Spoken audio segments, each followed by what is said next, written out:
형수님, 제가 잘못했습니다. 제사상 앞에 서 있던 종손이 갑자기 차가운 마룻바닥에 두 무릎을 꿇었습니다. 향을 피우던 문중 어른들도 제기를 나르던 하인들도 모두 그 자리에 얼어붙었습니다.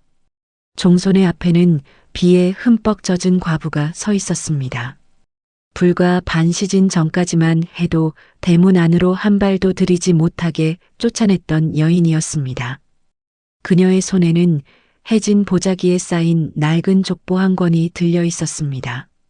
그 족보는 가짜다. 당장 불태워라. 집안의 어른 한명석이 고함을 질렀습니다. 그러나 과부 연화는 물러서지 않았습니다. 그녀가 족보에 뜯어진 등솔기를 가르자 누렇게 바랜 종이 한 장이 바닥으로 미끄러져 내렸습니다. 종이를 주워든 종손 재윤의 얼굴에서 핏기가 사라졌습니다. 그 안에는 죽은 형의 이름과 함께 아버지가 평생 감추려 했던 죄가 적혀 있었습니다. 대체 쫓겨난 과부는 이 족보를 어디서 얻은 것일까요? 그리고 종손은 왜 온 문중이 지켜보는 앞에서 먼저 무릎을 꿇었을까요? 한씨 집안은 고을에서 손꼽히는 양반가였지만 누구도 입에 올리려 하지 않는 이름이 하나 있었습니다. 한도윤, 연화의 죽은 남편이었습니다. 도윤은 큰 집의 외아들이었습니다. 아버지 한명진 참봉이 일찍 세상을 떠난 뒤에도 문중은 그를 차기 종손으로 길렀습니다. 그러나 5해 전 모든 것이 뒤집혔습니다. 어느 날 밤 문중의 전담 문서 3장과 제사 비용으로 모아둔 은전이 사라졌습니다. 이튿날 새벽 도윤의 사랑방에서 빈 동계와 전담 문서의 겉봉이 발견되었습니다. 작은아버지 한명석은 온 집안을 들으라고 소리쳤습니다. 조상 재산에 손을 댄 자에게 어찌 제사를 맡긴단 말이냐? 도윤은 결백을 주장했습니다. 제가 괴를 가져간 것이 아닙니다. 오히려 사라진 전담 문서를 찾고 있었습니다. 하지만 아무도 그의 말을 믿지 않았습니다. 증거가 그의 방에서 나온 데다 문중 재산을 관리하던 한명석의 증언까지 이어졌습니다. 다시는 이 집안의 문턱을 넘지 마라. 도윤은 종손의 자리에서 쫓겨났고 족보에서도 그의 이름이 지워졌습니다.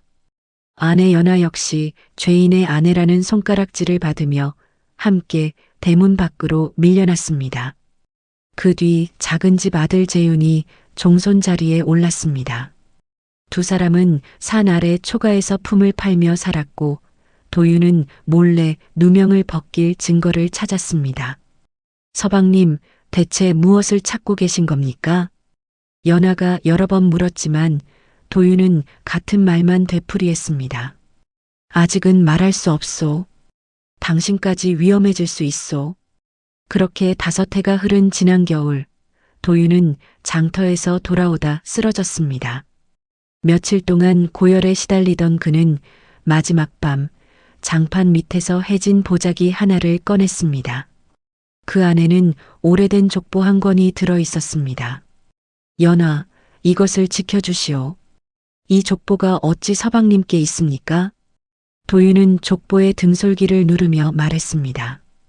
겉에 적힌 이름보다 꿰맨 실 안쪽을 보시오. 아버님 제삿날 박훈장과 함께 문중 사람들 앞에서 펼치시오. 도윤은 가쁜 숨을 몰아쉬다가 연화의 손을 붙잡았습니다. 나는 재산을 되찾고 싶은 것이 아니오. 다만 도둑이라는 이름으로 조상 앞에 남고 싶지는 않소. 그것이 도윤의 마지막 말이었습니다. 연화는 남편의 장례를 치른 뒤 3달 만에 산골 서당에서 박훈장을 찾아냈습니다. 노인은 족보의 종이와 붉은 실의 매듭을 더듬더니 낮게 탄식했습니다. 이것은 내가 28회 전에 직접 필사한 한씨 문중의 원본이요. 족보만으로는 부족하오. 하지만 도윤 도련님이 내게 보낸 마지막 서찰까지 있다면 진짜를 가짜라 우기지는 못할 것이요. 그리고 마침내 한씨 집안 선대 어른의 제삿날이 밝았습니다. 제삿날 새벽부터 비가 내렸습니다. 한씨 집안에는 일가들이 모여들고 하인들은 제사 음식을 나르느라 분주했습니다.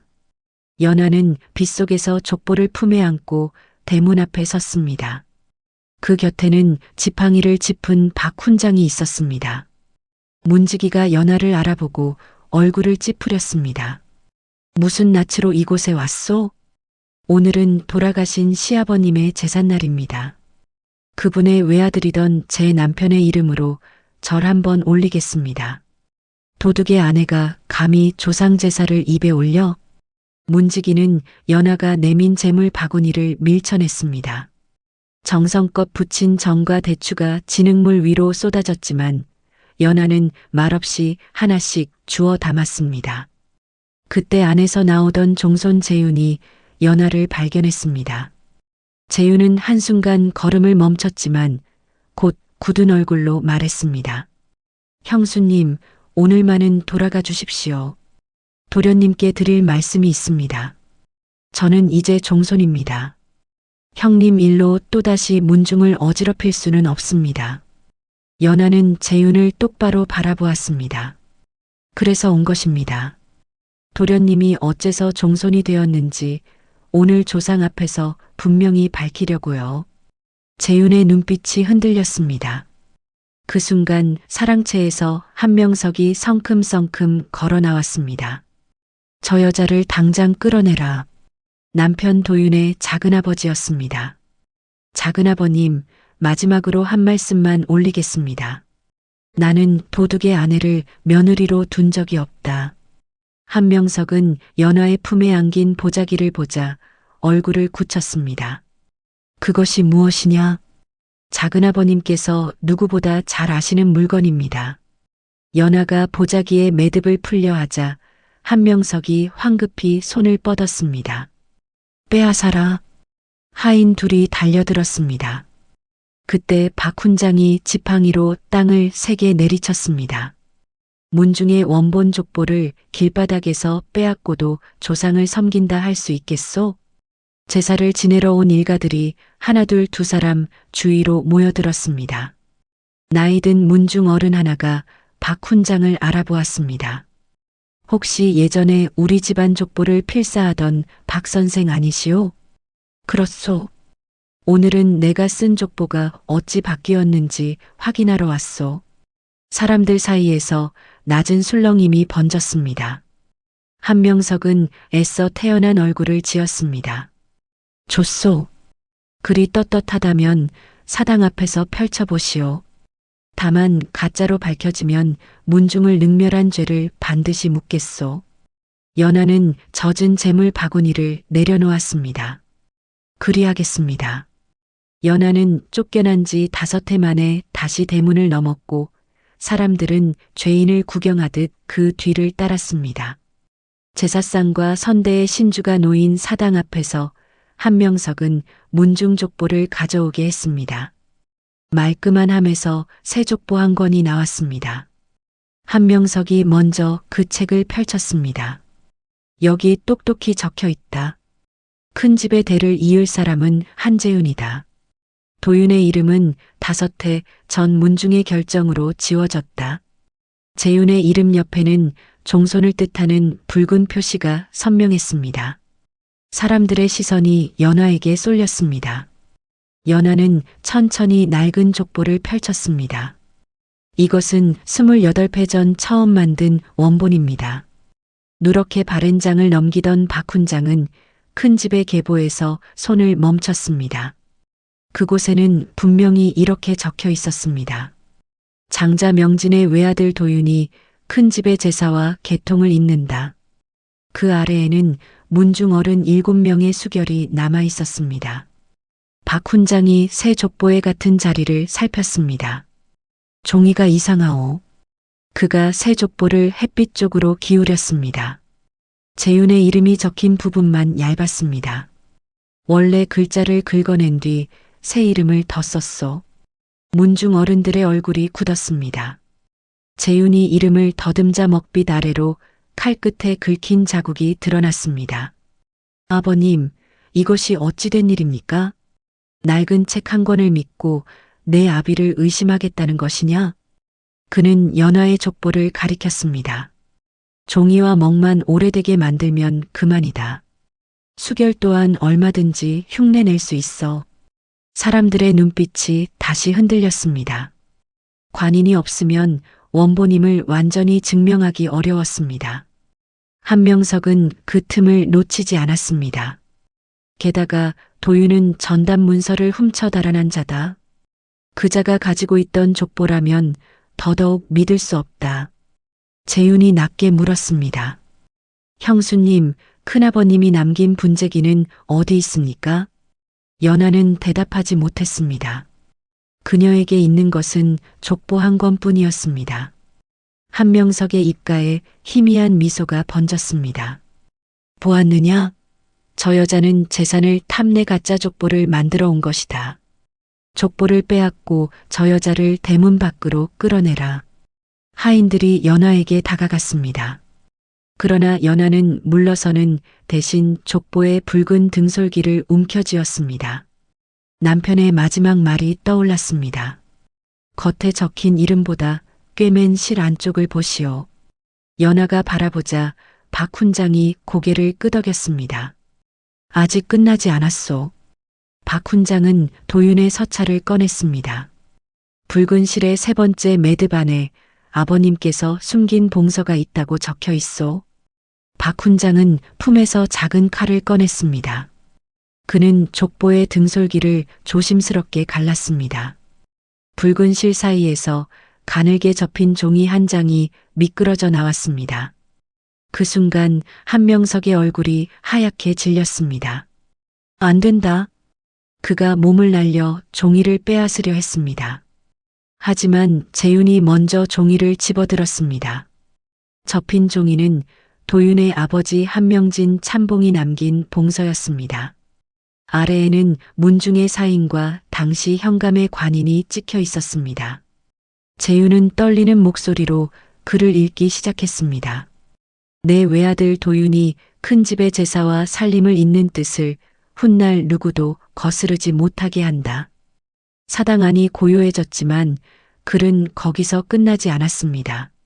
문중 전답과 제사 제사는 도윤에게 맡기되 이를 사사로이 탐하는 자가 있으면 동쪽 제기암 아래 칸의 기록을 여러 죄를 밝히라. 모든 시선이 사당 한쪽의 낡은 제기암으로 향했습니다. 한명석이 갑자기 제기암 앞으로 달려갔습니다. 선대의 제기를 함부로 뒤져서는 안 된다. 재윤이 아버지 앞을 막아섰습니다. 비켜주십시오. 재윤아, 내가 누구 덕에 종손이 되었는지 잊었느냐? 그래서 확인해야겠습니다. 제가 정말 형님의 자리를 빼앗아 얻은 종손인지. 재윤은 늙은 하인 오복에게 제기함을 열게 했습니다. 오복이 맨 아래 칸을 두드리자 한 곳에서 빈 소리가 났습니다. 널판을 드러내자 기름종이 봉투와 작은 인장함이 나타났습니다. 봉투 안에는 한명진 참봉의 분재기, 사라졌던 전담 문서 3장 그리고 문중재산의 출납을 적은 장부가 들어 있었습니다. 재윤이 장부를 펼쳤습니다. 장부에는 한명석이 빚을 갚으려고 문중 전답을 담보로 잡히고 제사 비용까지 빼돌린 내역이 적혀 있었습니다. 돈을 건넨 객주의 수결도 남아 있었습니다. 명석이 전담 문서를 빼돌린 사실을 도윤이 알아냈다. 도윤에게 병고가 생기면 이 기록을 관가해내라. 한명진 참봉의 글씨였습니다. 한명석은 그 자리에 털썩 주저앉았습니다. 거짓이다. 죽은 사람의 글을 어찌 믿느냐? 그때 늙은 하인 오복이 앞으로 나왔습니다. 제가 증인입니다. 그날 밤 나리께서 도윤 도련님의 방에 빈 동계를 가져다 놓는 것을 보았습니다. 그런데 왜 이제야 말하는 것이냐? 제 어린 손자가 나리댁에서 일하고 있었습니다. 입을 열면 아이를 팔아버리겠다는 협박을 받았습니다. 오복은 품에서 작은 열쇠를 꺼냈습니다. 도윤 도련님께서 쫓겨나시던 날 제게 맡기신 열쇠입니다. 언젠가 진실이 드러나면 제기함의 인장함과 맞춰보라 하셨습니다. 열쇠는 인장함에 정확히 맞았고 안에서는 한명석이 잃어버렸다고 주장한 문중의 옛인장이 나왔습니다. 장부에 찍힌 것과 같은 모양이었습니다. 이제 더는 가짜라 우길 수 없었습니다. 재윤의 손에서 장부가 툭 떨어졌습니다. 그는 천천히 연화 앞으로 걸어왔습니다. 형수님, 재윤의 목소리가 갈라졌습니다. 저는 형님이 제 자리를 빼앗으려 거짓말한다고 생각했습니다. 형님이 쫓겨나는 날에도 저는 문을 열어드리지 않았습니다. 형님이 돌아가셨다는 말을 듣고도 찾아가지 않았습니다. 재윤은 온 문중이 지켜보는 앞에서 두 무릎을 꿇었습니다. 제가 형님의 자리에 앉아 제사를 받아왔습니다. 용서해 주십시오. 향 연기 사이로 낮은 탄식이 흘렀습니다. 연하가 견딘 모욕이 그제야 사람들의 눈앞에 보였습니다. 그러나 한명석은 끝까지 물러서지 않았습니다. 그는 갑자기 제사상 위에 촛대를 움켜쥐고 장부 위로 내던졌습니다. 이것만 없어지면 아무것도 증명할 수 없다. 불붙은 초가 종이 위로 쓰러지자 연하가 몸을 던져 장부를 끌어안았습니다. 뜨거운 촛농이 손등에 쏟아졌지만 놓지 않았습니다. 재윤과 하인들이 급히 불을 껐습니다.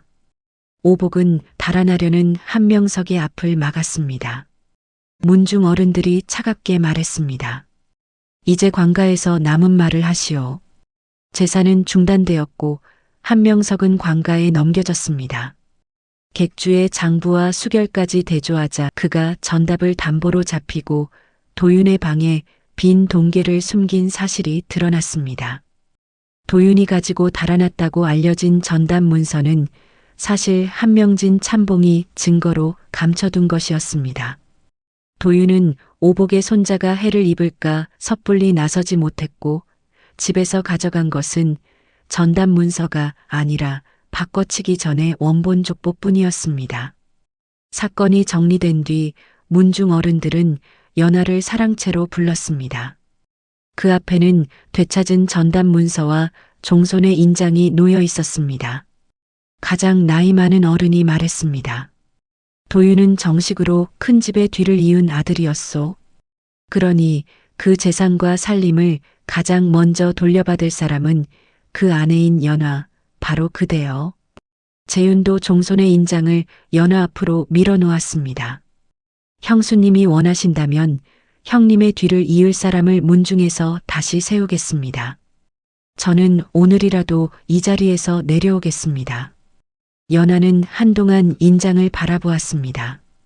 5해 전이라면 저 인장이 남편을 살렸을지도 모르지만 이제 받아도 도윤은 돌아오지 않았습니다. 연하는 조용히 고개를 저었습니다. 제가 오늘 이곳에 온 것은 종손 자리를 빼앗기 위해서가 아닙니다. 그녀는 품에서 도윤의 낡은 호패를 꺼내 족보 위에 올려놓았습니다. 제 남편의 이름 옆에 적힌 도둑이라는 말을 지워주십시오. 남편이 큰 집의 아들로 살았고 끝까지 조상 재산을 지키려 했다는 사실만 바로잡아 주십시오. 그것이면 됩니다. 재윤의 눈에서 눈물이 떨어졌습니다. 형수님, 그것만으로는 제 죄가 가벼워지지 않습니다. 도련님이 갚아야 할 사람은 제가 아닙니다. 연하는 대문 밖에 모인 소작인들을 바라보았습니다. 도련님의 아버님께서 빼돌린 돈을 메우느라 지난 5해 동안 소작료가 2배로 올랐다고 들었습니다. 그들에게 먼저 돌려주십시오. 연하는 되찾은 전답의 절반을 가난한 과부와 부모 잃은 아이들에게 내놓고 나머지 소출로 도윤의 제사와 작은 서당을 꾸렸습니다. 재윤은 종손으로 남았지만 문중 장부를 모두에게 공개했고 해마다 가장 먼저 도윤의 신주 앞에 절을 올렸습니다. 새로 필사한 족보에는 긁어낸 흔적도 감춘 이름도 없었습니다. 한도윤의 이름 아래에는 짧은 글 한 줄이 더해졌습니다. 거짓 누명을 쓰고도 끝까지 문중의 재산과 이름을 지킨 사람.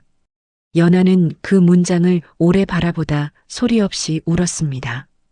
남편이 바란 것은 재산도 자리가 아닌 자신의 이름을 바로 기억해 주는 것뿐이었습니다. 그 뒤 한 씨 집안은 족보를 새로 적을 때 반드시 옛 족보도 함께 펼쳐 놓았습니다. 누군가 제 욕심을 위해 이름 하나를 지우면 한 사람의 삶뿐 아니라 집안의 진실까지 사라질 수 있다는 것을 잊지 않기 위해서였습니다. 사람들은 제삿날마다 모두가 거짓이라 손가락질해도 낡은 족보를 놓지 않았던 연하를 떠올렸습니다. 진실은 때로 낡은 종이처럼 힘없어 보입니다. 하지만 끝까지 버리지 않고 지켜낸 사람의 손에 있을 때 그 어떤 권세보다 무서운 증거가 되기도 합니다. 오늘 이야기가 마음에 남으셨다면 구독과 좋아요 부탁드립니다. 다음에도 오래 기억될 이야기로 찾아오겠습니다.